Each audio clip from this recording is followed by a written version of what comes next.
Have you ever felt that peculiar, almost electric stillness just before a storm finally breaks?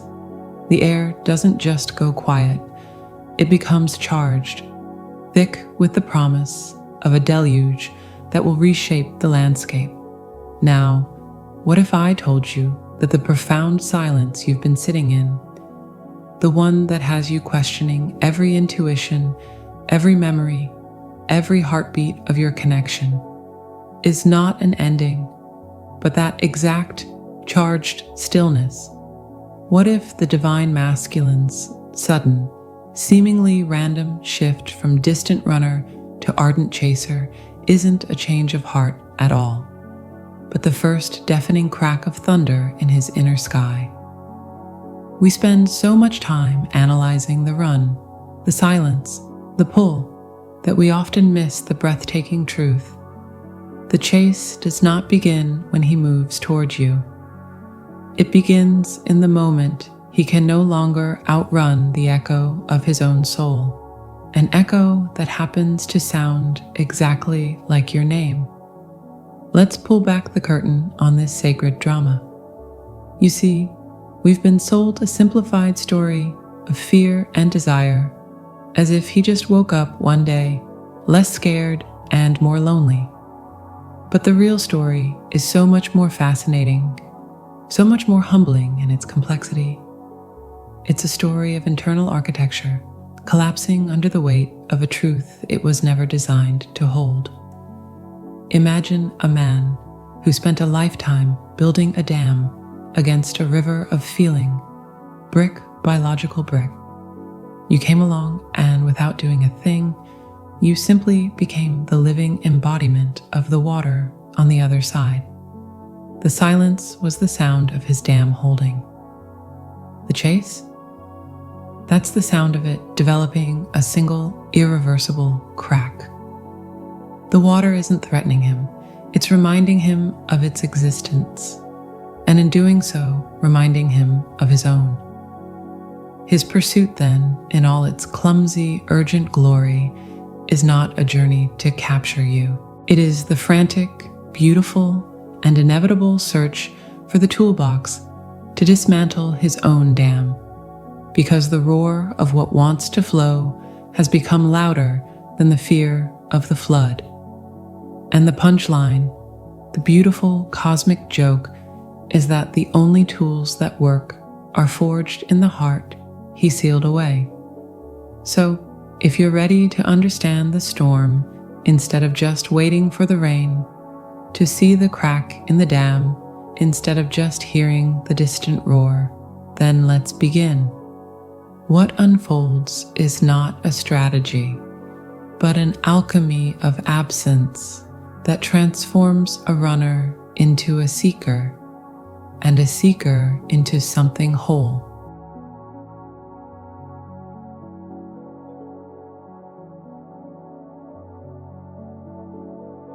You know, we talk so much about the chase, about texts finally sent, about late-night drives, about declarations that burst forth after months of silence. We frame it as pursuit, as if the divine masculine has simply turned the car around on the highway of life and is now speeding back toward you, foot heavy on the accelerator. But what if I told you the most important chase is happening in reverse? What if the frantic, soul-shaking pursuit you're waiting for is not toward you, but into a mirror? Let's pull over for a moment and really look at this. Because when he becomes the chaser, he is not, in any conventional sense, chasing you. He is chasing the ghost of himself he sees reflected in your eyes. He is running headlong toward the man he forgot he was, the man your presence insists he remember. Think of it like this. His entire life, he's been living in a house where all the mirrors are covered with thick, dusty sheets. He gets dressed, he goes about his day, he interacts with the world, but he has no true reflection. He navigates by touch and by old internal blueprints that say strength is silence and love is risk. Then you walk in, and you, without even trying, you become a living, breathing mirror. You look at him, and you don't see the facade of control. You see the warmth he hides. You don't hear just his words. You hear the melody of his soul underneath.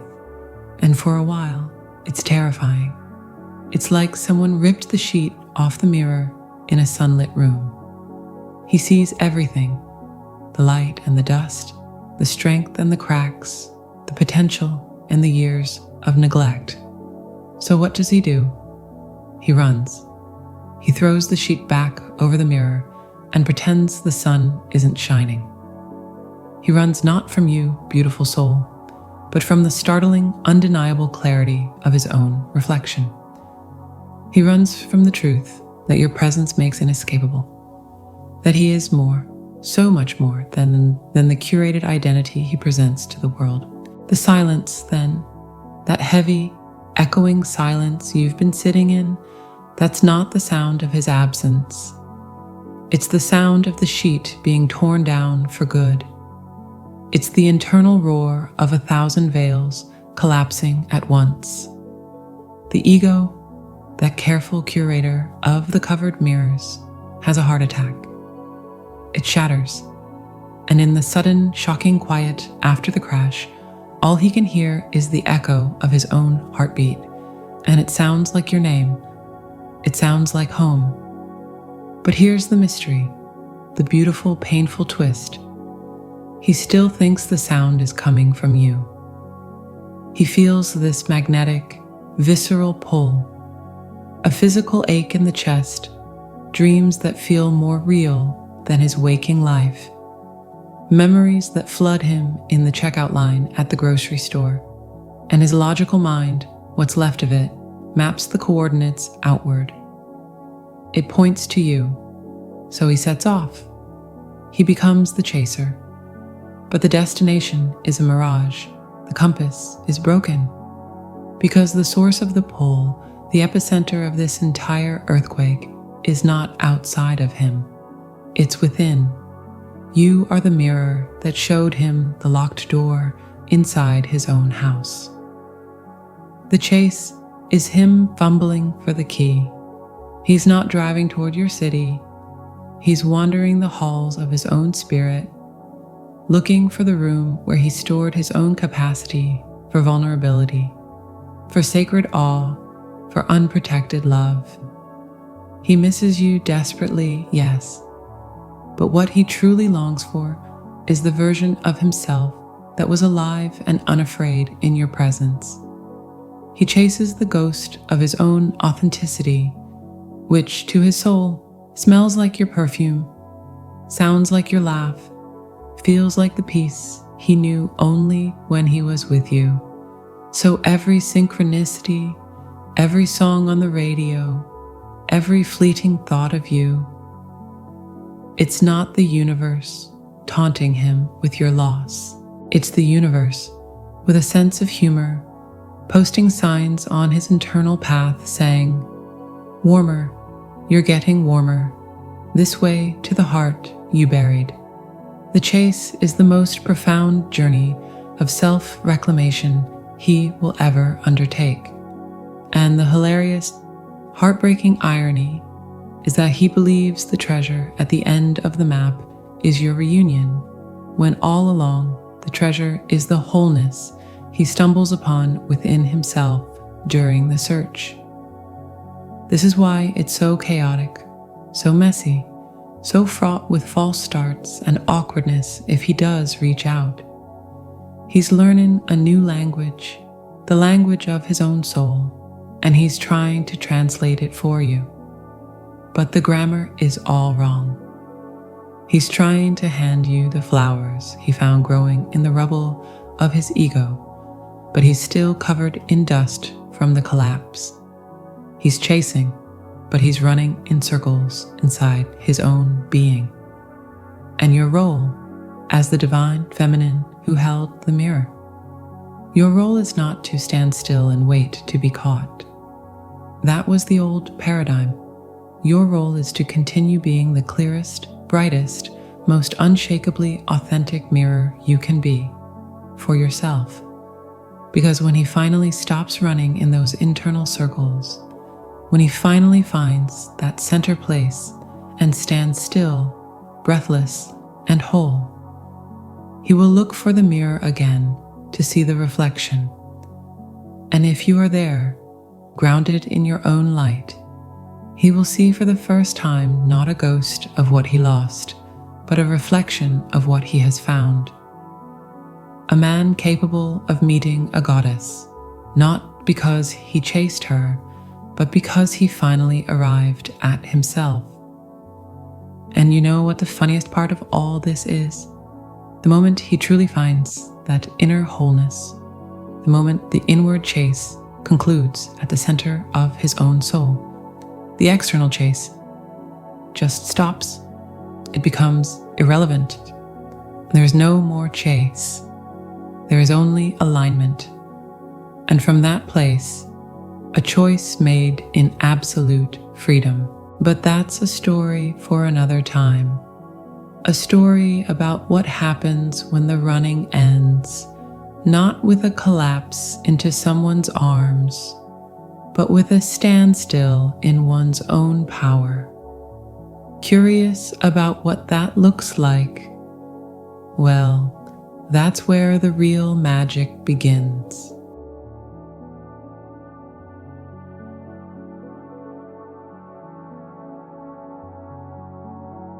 Let's talk about guilt. Not the flashy, dramatic kind you see in movies, with weeping and grand apologies. No, I mean the quiet kind. The kind that seeps in when you're finally still, like cold water rising slowly in a basement, unnoticed, until you step in and feel the shocking chill swallow your ankles. You've felt it, haven't you? That pressure behind the sternum, not a heartache, but a soul ache, a dense, leaden feeling that you can't quite name, but it whispers of every door you closed too quickly, every truth you softened into a lie for the sake of peace, every moment you chose the safety of silence over the risk of being seen. Now, imagine that feeling amplified by 1,000, fueled not by minor regrets, but by the profound realization that you ran from a mirror that showed you your own divinity. That's where the divine masculine lands, and it's from this swamp of quiet guilt that the true chase is born. But here's the mystery we often miss. This guilt is not his enemy. It's not a punishment sent by the universe for being a coward. It is, in fact, the most loyal and brutal friend his soul could ever have. A sacred debt collector arriving not to ruin him, but to restore his integrity. Think of it this way. For so long, he operated on a system of spiritual credit. He borrowed against his own truth. He took out loans of indifference, made payments with distance, and invested in the stock of emotional control. He built a comfortable life on this credit, thinking the bill would never come due. Then you entered the picture, you, the living audit. Your very existence, your love, your unwavering reflection, was a statement of account showing the staggering balance of what he truly felt versus what he dared to express. The running was a declaration of bankruptcy, a refusal to look at the numbers. But the soul's economy is infallible. It doesn't do bailouts. So the guilt arrives. It's the final notice. It's the quiet knock on the door from a collector who won't leave, who simply sits in his living room, patient and implacable until the debt is acknowledged. This guilt is the visceral, non-negotiable awareness of emotional debt. It's the compounded interest on every withheld "I love you," every purposeful misunderstanding, every time he chose to protect his fortress instead of opening the gate to the one who came in peace. This is where it gets fascinating and where most interpretations stumble. We see this guilt-fueled chase as him trying to make you feel better, to ease your pain, to get you back. That's the surface level reading. Dig deeper. The chase is him trying to make himself feel better, to ease his own pain, to get his own integrity back. He's not pursuing you to give you a gift. He's pursuing you because you hold the receipt for the part of his soul he pawned. The silence he once used as a weapon against connection now becomes a courtroom inside his mind, and in the stillness, the prosecutor, his own awakened heart, presents evidence after devastating evidence. The exhibit is the memory of your hand pulled away. The exhibit is the joke he made to deflect something sacred. The exhibit is the phone call he didn't answer, not because he was busy, but because he was terrified of the tenderness in your voice. He is being tried by his own conscience, and the verdict is a single, screaming sentence. You betrayed yourself. The guilt is the sentence. And the chase? The chase is his community service, is the hard, unglamorous labor of soul reparation. So he moves, he texts, he shows up, he tries to speak a language he's still learning, and it's awkward. It can be clumsy, too little too late, or overwhelming in its sudden intensity, because he's not a romantic hero arriving on a white horse. He's a man who has just realized he's been riding in the wrong direction for miles, and is now covered in dust, out of breath, and trying to hand you a map he can't even read himself. He's not saying, "I love you," to win a prize. He's saying it as a key in the lock of his own shackles.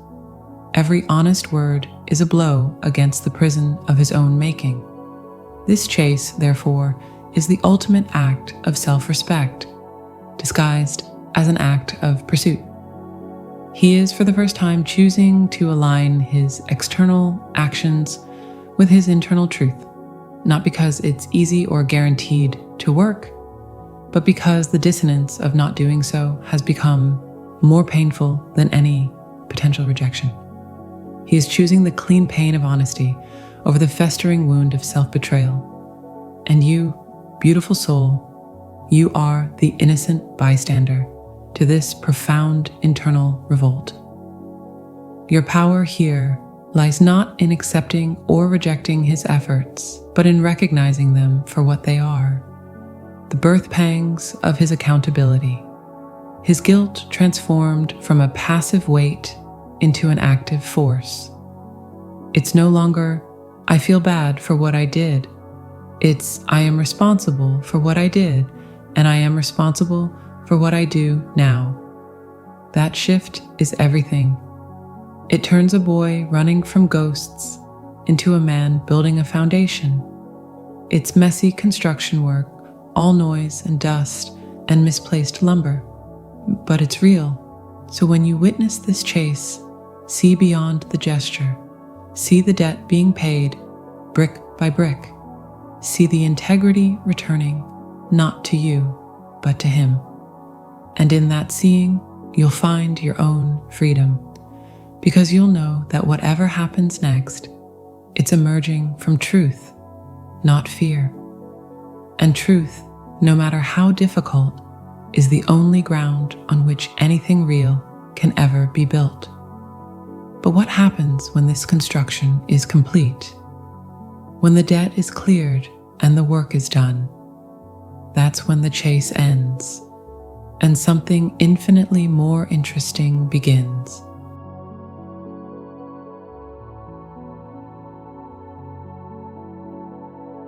So here we are, at the end of this particular road, or perhaps at the very beginning of a new one you've never noticed before. You've followed the map of the chase, traced its frantic lines, across the landscape of fear and longing, and arrived at a surprising destination. Not a finish line, but a wide, open field. It's quiet here. The noise of pursuit, the footsteps, the heavy breath, the pounding heart, has faded into a gentle breeze, and you're left standing in a profound realization that changes everything. The chase was never the point. It was just the necessary turbulence to get the plane to a clear cruising altitude. The divine masculine becoming the chaser was not the grand finale of your story. It was the universe's intricate, messy, and utterly perfect method of aligning two separate orbits until they could spin in tandem, not out of desperate need, but from natural gravitational congruence. Think of it like two great rivers that spent centuries flowing on parallel courses, separated by a rocky ridge of ego and fear. The chase was the monumental, seismic event that finally crumbled that ridge. The water roared, the ground shook, earth and stone were flung into the air in a chaotic spectacle. That's the part that captures all the attention, the drama we'd love to talk about. But the real miracle is what happens after the noise settles. It's the quiet, inevitable merging of currents. It's the moment the waters from both sides recognize they are, and always were, the same body. They don't crash into each other. They simply expand to become what they were meant to be. Wider, deeper, unstoppable. The chase was the earthquake. The union is the new, serene geography it created. This means your focus, your beautiful, weary, hopeful focus, can finally relax. You can stop analyzing the tremors and start appreciating the new landscape. The question is no longer, is he chasing? Or when will he arrive?